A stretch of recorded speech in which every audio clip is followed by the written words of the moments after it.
Baik, perkenalkan nama saya Yunita Seoksiran dengan NPM 33210093. Di sini saya akan menjelaskan bagaimana sejarah perkembangan sosiologi dan sejarah perkembangan sosiologi pendidikan.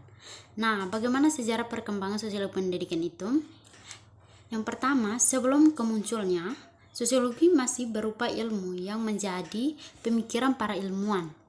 Artinya, sudah banyak para ilmuwan yang berpikir tentang kemasyarakatan pada saat itu, seiring dengan berkembangnya ilmu pengetahuan itu sendiri, atau pada abad pencerahan dengan berkembangnya ilmu pengetahuan yang pada awalnya ilmu pengetahuan yang berkembangnya sangat pesat adalah ilmu pengetahuan alam.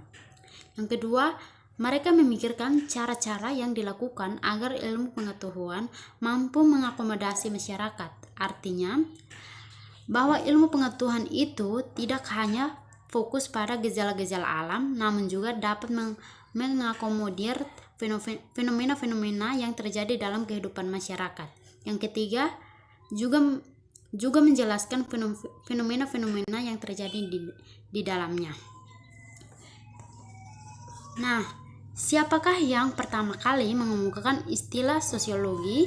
Ini adalah seorang sosiologi yang disebut dengan Bapak Sosiologi Dunia, yaitu Auguste Comte. Beliau berasal dari Prancis. Istilah sosiologi ini pertama kali diperkenalkan oleh Auguste Comte, yang kemudian dikenal sebagai Bapak Sosiologi.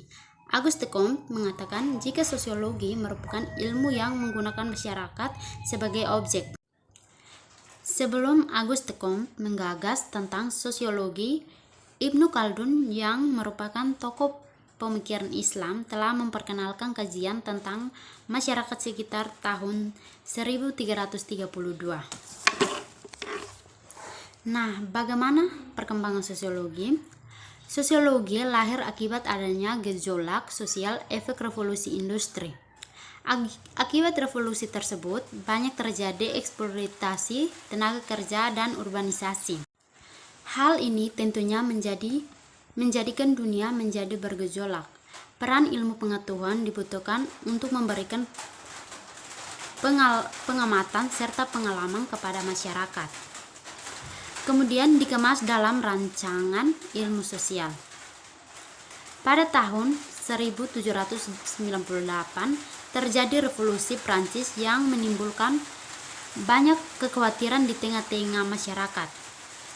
Atas dasar tersebut, Auguste Comte merancang instrumen penelitian yang digunakan untuk mempelajari pola perilaku masyarakat.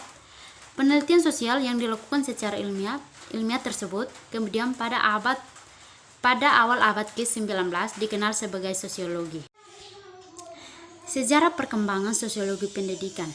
Sejarah dan perkembangan sosiologi pendidikan berawal dari ilmu sosiologi yang muncul pada abad ke-18. Ilmu sosiologi mulai melepas diri dari ilmu filsafat dan berdiri sendiri.